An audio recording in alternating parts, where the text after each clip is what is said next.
Hello everyone, welcome to my channel.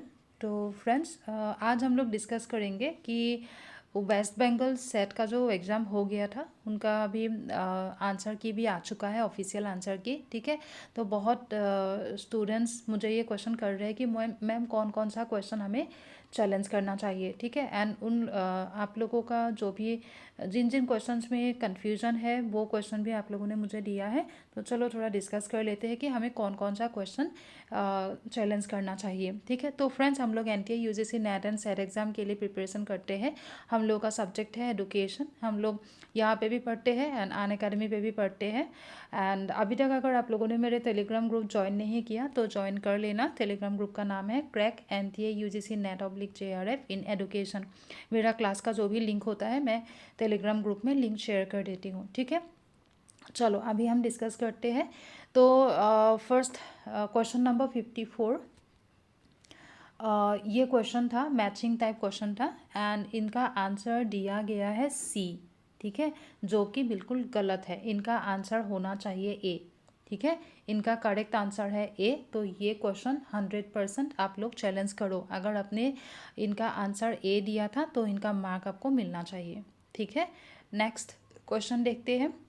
हाँ, इस question में बहुत लोगों का डाउट है एंड डाउट इस वजह से है क्योंकि यहाँ पे हम लोगों ने देखा है स्टोरी, है ना। एंड स्टोरी देख के हमें लग गया कि ये नैरेटिव रिसर्च होना चाहिए, है ना। क्योंकि नैरेटिव रिसर्च में हम क्या करते हैं, किसी एक पर्सन के ओवरऑल स्टोरी, किसी एक पर्सन के लाइफस्टाइल, है ना, जानने के लिए कोशिश करते हैं एंड उनके लाइफस्टाइल को मतलब पूरे लाइफ हिस्ट्री को क्रोनोलॉजिकल ऑर्डर में हम अपने लैंग्वेज में लिखते हैं। ठीक है। वो होता है नैरेटिव रिसर्च, है ना। किसी एक पर्सन के बारे में, मानो कि आपको गांधी जी के बारे में अगर रिसर्च करना है तो गांधी जी के बारे में जितना भी जो कुछ भी इंफॉर्मेशन आप कलेक्ट कर सकते हो तो वो कलेक्ट करके सिस्टमेटिकली आप उनको रिप्रेजेंट करोगे। वो होता है नैरेटिव रिसर्च। ठीक है। लेकिन यहाँ पे क्वेश्चन आप देखो, क्वेश्चन में दिया गया कि रिसर्चर जो है वो क्या जानना चाहते हैं अबाउट पीपल्स व्यूज़। ठीक है। लोगों के व्यू पॉइंट को जानना चाहते हैं किसी भी टॉपिक से रिलेटेड, मतलब जो भी इनका क्वेश्चन है उससे रिलेटेड व्यू पॉइंट, लोगों का व्यू पॉइंट क्या है। ठीक है। उन लोगों की स्टोरी जानना चाहते हैं, उन लोगों के फीलिंग्स को डिस्कवर करना चाहते हैं। तो ये सब कुछ दे दिया तो अल्टीमेटली कल्चर से रिलेटेड हो गया ये, क्योंकि एक कल्चर में डिफरेंट काइंड्स ऑफ लोग होते हैं, है ना। एंड उन लोगों के फीलिंग्स, सबके व्यू पॉइंट अलग है, सबके ये सब कुछ अगर आपको जानना है मतलब आप उस पर्टिकुलर कल्चर के बारे में जानना चाहते हो। ठीक है। तो इनका आंसर 5C दिया है एंड मेरे हिसाब से ये बिल्कुल ठीक आंसर है। ठीक है। करेक्ट है ये आंसर। नेक्स्ट हम देखते हैं क्वेश्चन नंबर 14। अच्छा, ये क्वेश्चन भी थोड़ा कंफ्यूजिंग था। देखो अब इसका आंसर क्या होना चाहिए। तो हम लोगों ने गार्डनर का मल्टीपल इंटेलिजेंस थ्योरी पढ़ा है। उसमें हम लोगों ने पढ़ा है कि गार्डनर ने टोटल 8 टाइप्स ऑफ इंटेलिजेंस के बारे में बोला था। ठीक है।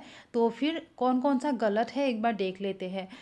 सेकेंड ऑप्शन में दिया है कि general intelligence is one of the 8 intelligence, लेकिन हमें पता है कि गार्डनर ने जो 8 इंटेलिजेंस दिया था उनमें जनरल इंटेलिजेंस बोल के कुछ भी नहीं था, है ना। 8 इंटेलिजेंस में जनरल इंटेलिजेंस नहीं था, तो ये रॉन्ग है।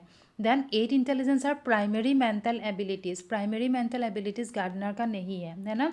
तो ये भी नहीं होगा। इसीलिए out of 8 intelligence several are talents, ये भी नहीं है। तो फिर रह गया ये। तो इसमें दिया है कि intelligence are not limited to 18 number. देखो जब गार्डनर ने दिया था 8 इंटेलिजेंस तो उस टाइम उन्होंने बोला था कि लोगों के अंदर डिफरेंट डिफरेंट तरीके का इंटेलिजेंस हो सकता है। ठीक है। तो इसको हम एक लिमिट नहीं लगा सकते एक्चुअली कि इतने टाइप ऑफ यही एक या दो टाइप का या 10 टाइप का इंटेलिजेंस, इस टाइप से हम लिमिट उसमें नहीं लगा सकते हैं। लेकिन बाद में फिर भी उन्होंने कुछ एक्सपेरिमेंट करके उन्होंने 8 टाइप्स ऑफ इंटेलिजेंस दे दिया था। लेकिन इनिशियली उन्होंने बोला था कि इंटेलिजेंस जो है वो सिर्फ 8 ही होगा, ऐसे करके लिमिटेड नहीं भी हो सकता है। ठीक है। लिमिट डिसाइड हम नहीं कर सकते हैं। तो एंड बाकी ये तीनों तो हो ही नहीं सकता, तो एक ही ऑप्शन हो गया, तो इसीलिए A is the correct option है इसका। ठीक है। ये ऑप्शन भी बिल्कुल ठीक दिया है, तो ये आपको चैलेंज नहीं करना है। Who insisted accumulated wisdom for teachers. ठीक है। एक्यूमुलेटेड विजडम, एक्यूमुलेटेड होता है एक्वायर किया हुआ, ठीक है, एक्वायर किया हुआ विजडम।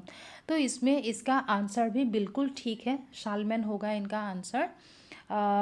एक्यूमुलेटेड नॉलेज शालमैन ने पीसी के दिया था, पीसी के मतलब pedagogical knowledge and content knowledge, है ना। मतलब सब्जेक्ट मैटर से रिलेटेड नॉलेज भी एक टीचर के पास होना चाहिए। एंड कैसे पढ़ाना है, सब्जेक्ट नॉलेज मतलब नो हाउ, ठीक है, किस तरीके से पढ़ाना है ये भी टीचर को जानना चाहिए। And accumulated wisdom know how को बताते हैं, नो हाउ, ठीक है, ये टीचर को जानना चाहिए कि कैसे पढ़ाना है। तो वो इसीलिए ये वाला हो गया शालमैन के अकॉर्डिंग। तो ये भी बिल्कुल करेक्ट आंसर है, ठीक है। नेक्स्ट हम देखते हैं क्वेश्चन नंबर 93। 93 में देखो, which of the sampling technique is the most appropriate to select a sample of teenage abuser। देखो अब क्या है कि टीनेज एब्यूजर, हम जानते हैं कि स्नोबॉल सैम्पलिंग में क्या होता है, जब हम लोगों के पास सैम्पल साइज़ कम होता है, ठीक है, ज़्यादा हम लोग को उस जिस फील्ड से रिलेटेड हम रिसर्च करना चाहते हैं उस फील्ड से रिलेटेड प्रॉपर सैम्पल हम लोग के पास नहीं होता है, बहुत कम सैम्पल होता है। एंड बहुत कम सैम्पल होने पर, कम सैम्पल के बेसिस पे हम अगर कुछ जनरलाइजेशन देंगे तो उसमें सैम्पलिंग एरर आने का चांस होता है, ठीक है।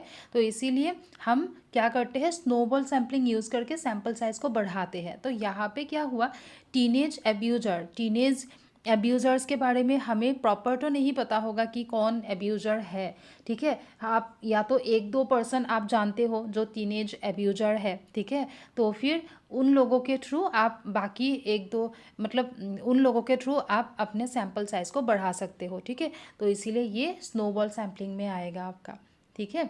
नेक्स्ट आपका है कि ये नेक्स्ट आपका है क्वेश्चन नंबर 31। ये देख लेते हैं। 31 में है कि part is a management technique relating to the following. अच्छा, हमें ये पता है कि सीपीएम जो है, सीपीएम क्या करते हैं, कॉस्ट एंड टाइम दोनों को देखते हैं, लेकिन पार्ट जो है ये सिर्फ टाइम को देखते हैं, ठीक है, कितने कम टाइम में हम कुछ जो भी हमें ऑब्जेक्टिव्स फुलफिल करना है कितने कम टाइम में हम ख़त्म कर सकते हैं, मतलब ये टाइम पे फोकस करते हैं। तो यहाँ पे देखो, इसमें दिया कॉस्ट एंड टाइम तो ये नहीं होगा, इसमें दिया कॉस्ट तो ये नहीं होगा, ठीक है। टाइम से रिलेटेड सिर्फ और एक ही दिया, एक्चुअली फिक्स टाइम बोल के एक्चुअली नहीं देना था, लेस टाइम, कम से कम टाइम में, लेकिन फिर भी ये टाइम से रिलेटेड दे दिया, तो इसी हिसाब से ए हो जाएगा इसका आंसर, ठीक है। तो ये भी आंसर बिल्कुल ठीक है, ठीक है। तो और भी अगर कुछ डाउट है कमेंट सेक्शन में कमेंट कर देना। ये क्वेश्चन मुझे अभी तक जो मिला कि मैम एक बार देखो ये क्वेश्चन ठीक है कि नहीं, तो वही क्वेश्चन मैं अभी यहाँ पे अभी मैंने डिस्कस किया, ठीक है। अगर आप लोगों के पास भी कुछ क्वेश्चन है, डाउट है तो दे देना, मैं वो भी डिस्कस कर लूँगी, ठीक है। और ये जो बुक है, ये book any set north east set exam जो लोग देने वाले हो, ठीक है, आप लोगों के पास अगर क्वेश्चन पेपर अवेलेबल नहीं है, प्रीवियस ईयर क्वेश्चन पेपर, तो इसमें आपको मिल जाएगा 2017 से लेके 2021 तक, ठीक है, मतलब 17, 18, 19 एंड 21 4 ईयर्स का क्वेश्चन पेपर विथ आंसर की। एंड जो एक दो जो मतलब डिफ़िकल्ट जैसा क्वेश्चन है उनका हिंट भी उनका साथ मिल जाएगा, ठीक है। तो मैंने ये क्वेश्चन पेपर बहुत मुश्किल से कलेक्ट किया है आप लोगों के लिए, अगर आपको चाहिए तो आप अमेज़न से ले सकते हो, लिंक डिस्क्रिप्शन बॉक्स में दिया हुआ है, ठीक है। ये क्वेश्चन एक बार प्रैक्टिस कर सकते हो क्योंकि अभी फेब में आप लोगों का एग्जाम है, ठीक है। And question paper, previous question paper north east set का आपको कहीं पे भी नहीं मिलेगा, ठीक है। तो लेना होगा तो जल्दी ले लेना, ज़्यादा कॉपी है नहीं अभी। चलो फिर, एंड अनअकैडमी पे भी मुझे फॉलो कर लेना, हाँ, प्रोफाइल लिंक भी डिस्क्रिप्शन बॉक्स में आपको मिल जाएगा, तो फॉलो करने के लिए। एंड अगर क्लास देखने के लिए कोई भी कोच चाहिए तो आप डाल देना अनुकंपा, ठीक है। तब क्या होगा, तब हम जो भी फ्री क्लासेस करते हैं आपको टाइम टू टाइम नोटिफिकेशन मिलेगा, आप जाके क्लास ज्वाइन कर सकते हो, ठीक है। Okay, thank you everyone. आप लोग कमेंट सेक्शन में कमेंट कर देना कि और भी क्वेश्चन है तो, ठीक है। चलो, थैंक यू एवरीवन।